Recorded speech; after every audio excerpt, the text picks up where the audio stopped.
Malapetaka yang terjadi akibat epidemi kolera di Tanah Batak sungguh mengerikan.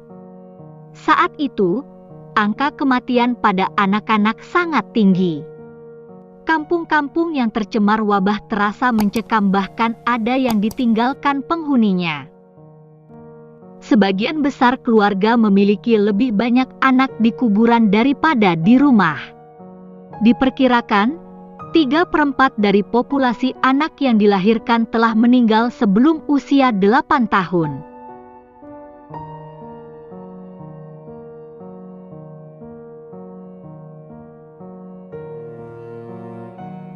Ini adalah catatan Inger Ludwig Nommensen dalam suratnya tertanggal 5 Juli 1875 yang menggambarkan situasi di kawasan Batak Toba, Tapanuli Utara.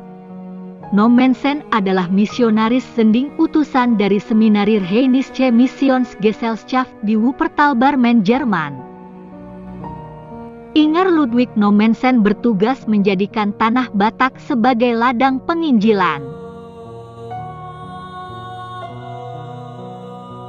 Ketika Nommensen memulai pekabaran Injil, penyakit menular yang disebut rakyat setempat, begu atuk, tengah mewabah. Selain Nommensen, koleganya Peter Hendrik Johansen juga menyaksikan keadaan yang sama pilu.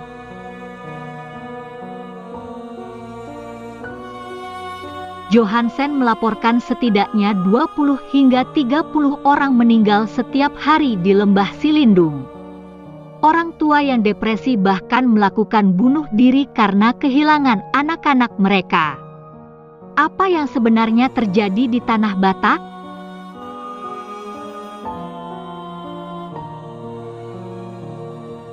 Sejarawan Belanda Sita van Bemmelen yang meneliti surat-surat Nommensen mengatakan bahwa epidemi kolera pada 1875 mungkin sangat ganas, tetapi penyakit lain juga datang silih berganti. Wabah disentri dan cacar terjadi secara teratur dan sering berkecamuk selama berbulan-bulan. Krisis kesehatan itu ternyata menjadi satu dengan gejolak agresi yang memasuki Tanah Batak. Invasi pasukan Padri sekitar 1839 dan pendudukan tentara Belanda pada 1878, 1883, dan 1889 berdampak negatif terhadap situasi kesehatan. Hal ini dikarenakan persediaan makanan di kampung-kampung sering disita oleh musuh.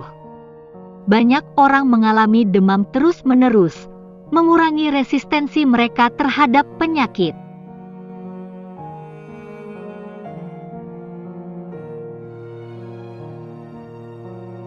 Nommensen melihat langsung betapa buruknya tingkat kesehatan orang Batak. Pada 1866, di seluruh Lembah Silindung, ribuan anak sekarat karena cacar air. Banyak dari mereka yang sakit itu mencari pertolongan ke Huta Damai, kampung Kristen yang dibangun Nommensen. Sang misionaris menyadari Batak Mission yang dirintisnya mesti berpartisipasi dalam menghadapi krisis itu. Untuk itu, sekolah Kristen Batak Mission yang didirikannya beralih fungsi menjadi balai kesehatan.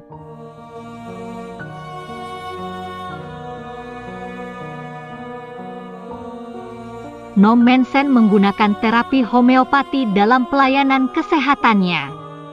Metode homeopati merupakan pengobatan alternatif yang menggunakan larutan dari bahan alam, baik berasal dari hewan maupun tumbuhan untuk meningkatkan daya tahan tubuh.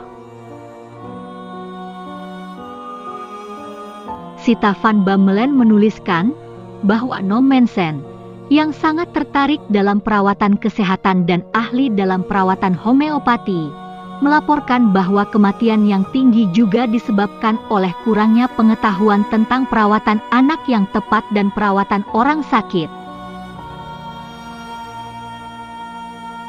Perawatan ala Nommensen bukan tanpa hasil.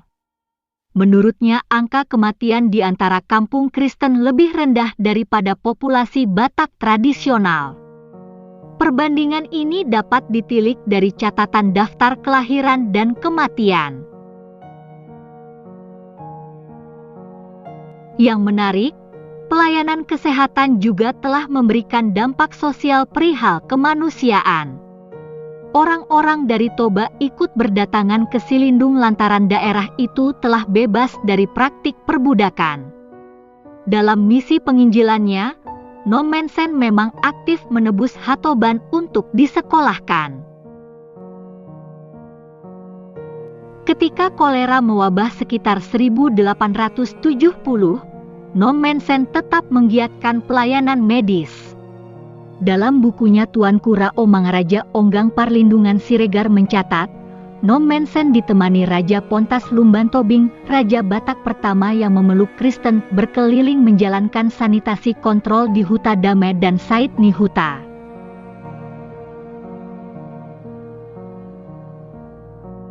Parlindungan Siregar menulis, ribuan orang-orang Silindung, Humbang, dan Toba mendadak datang kepada pendeta Nommensen untuk mencari perlindungan terhadap kolera.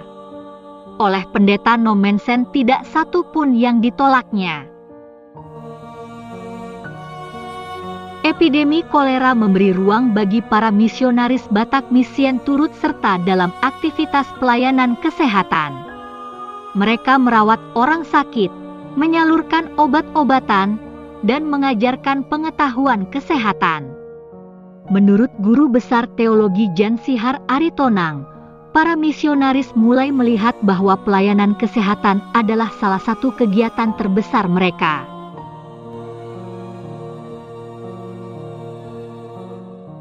Pelayanan ini sekaligus membendung pengaruh datu yang oleh misionaris dianggap keliru, baik dari sudut pandang kedokteran maupun iman Kristen. Untuk itu, di Seminari Pansur Napitu, dan sebelumnya di Sekolah Mardalandalan, di Silindung, para siswa diberikan studi medis agar mereka dapat memberikan beberapa layanan kesehatan di tempat kerja mereka, tulis Jan Sihar Aritonang dalam Mission School in Batakland, 1861 hingga 1940. Begitu banyak orang-orang Batak yang merasakan manfaat dari pelayanan kesehatan. Dengan demikian, mereka bersedia pula dibaptis. Pada masa-masa gejolak epidemi kolera, Martin Lehman mencatat, cukup banyak tokoh berpengaruh, seperti raja-raja lokal maupun tetua adat yang berpindah keyakinan dari agama tradisional menjadi Kristen. Misi Kristen rintisan Nommensen kian maju dan meluas. Sekolah dan gereja semakin banyak menghimpun orang-orang Batak sebagai jemaat. Pada 1901, rumah sakit pertama di wilayah Batak Toba didirikan oleh Batak Misien di PA Raja, Silindung. Tanah Batak yang tadinya dilanda banyak wabah penyakit itu kini memulai abad baru menuju peradaban modern.